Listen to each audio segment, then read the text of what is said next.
Hello, everyone, and welcome to this explainer.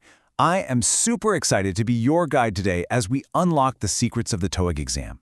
If you've ever felt totally overwhelmed by this test, you are definitely not alone. It's a tough one. But our goal today is to completely demystify the TOEIC listening and reading exam. We're going to break it down piece by piece so you can achieve your absolute best possible score. Okay, let's dive right into this. So here's the thing. The TOEIC is not just a test of your English skills. It's really a 2-hour marathon and a very strict race against the clock. Managing your time is honestly just as important as knowing your vocabulary. But hey, don't worry. By the end of this explainer, you're going to have the exact tools and strategies you need to beat that clock and win the race. Here is our game plan for today. First, your TOEIC game plan. Then, conquering listening parts 1 and 2, followed by parts 3 and 4. After that, mastering reading parts 5 and 6, and part 7. Finally, we'll cover how to avoid common mistakes. All right, Section 1, your TOEIC game plan, setting the foundation. Before we even look at a single test question, we need a solid foundation. Step 1, you really must evaluate your current English level with a practice test. You need to know your starting point, right? Step 2, practice daily. Just immerse yourself in English, listen to music, watch movies, read everyday things. Step 3, set a specific target score. Give yourself a clear goal to chase. And step 4, stay confident. The more familiar you get with how the test works, the less stressed you'll feel on the big day. Take a look at the overall structure here. Notice how both sections have exactly 100 questions, but the listening section gives you 45 minutes, while reading gives you 75 minutes. In the listening section, the audio totally controls your pace. You just have to follow along. But for reading, you are completely on your own. And this is exactly why time management is going to be our main theme today. Moving right along to Section 2, Conquering Listening, Parts 1 and 2. 10 seconds. That's it. This is a really crucial point to remember. You only have about 10 seconds to mark your answer in these early listening parts. The audio moves super fast and there is no rewind button. You can't ask them to repeat it. If you don't know the answer, just make your best guess immediately and get ready for the next question. Do not dwell on it. Okay, here are your winning strategies for Parts 1 and 2. For the Part 1 photographs, always pre-scan the picture before the audio even starts. Ask yourself, who is in this photo? What are they doing? Where are they?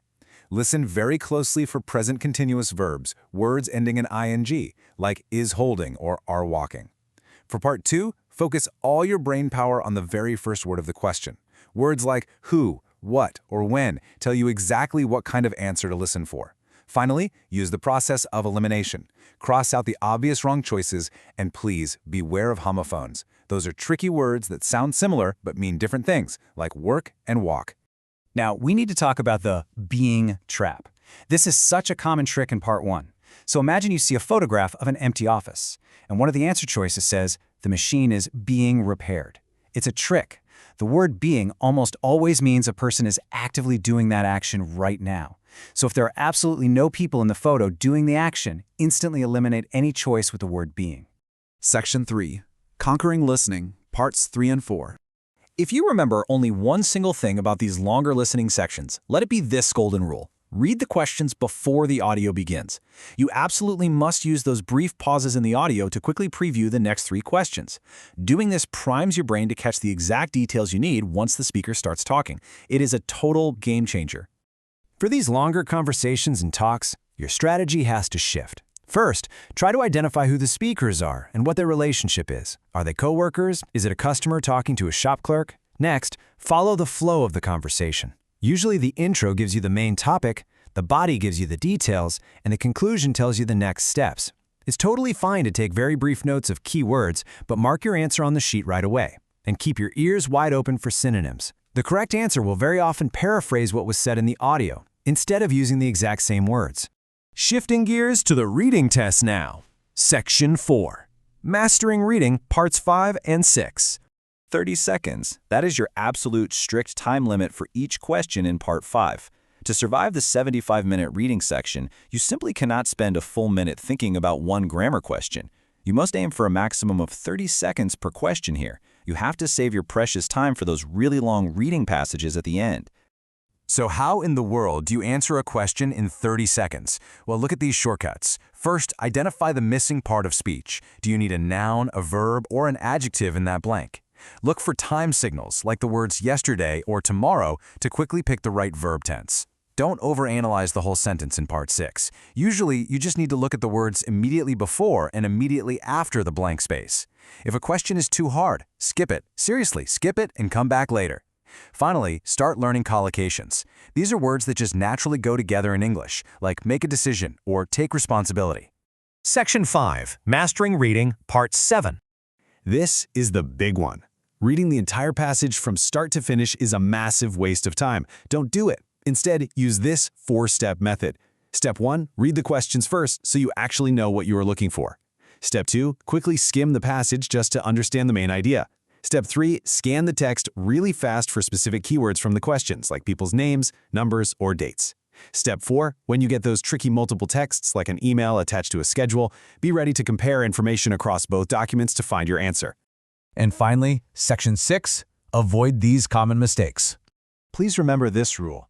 Translating every single word into your native language is the absolute fastest way to run out of time on the TOEIC. It slows your brain down so much, and you end up losing the overall meaning of the sentence anyway. You really have to practice understanding English in English. So let's compare.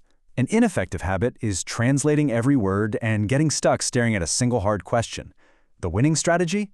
Skimming the text for its general meaning. If you are stuck on an answer, just take a smart guess and move on quickly. You have to manage your time. Remember, every single question is worth the exact same amount of points. Don't let one really hard question steal time away from 3 easy ones. Just a few final reminders before we wrap up. Always keep your pencil pointed on the answer sheet so you don't lose your place, and be super careful when you transfer your answers. Make sure you practice at home under real, strict time conditions. Simulate that full 2 hours. And finally, breathe easy knowing that the TOEIC tests general workplace English. You do not need an advanced business degree to get a perfect score. Well, we've covered a lot of ground today, from the 10-second rule in listening all the way to skimming strategies in reading. But you know, strategy only works if you actually put it into action. So, I'm going to leave you with this final thought. What is your target score? Decide on that number today, write it down on a piece of paper, and start your daily English practice right now. You have the playbook, now go conquer that exam. Thanks so much for watching this explainer, and good luck out there.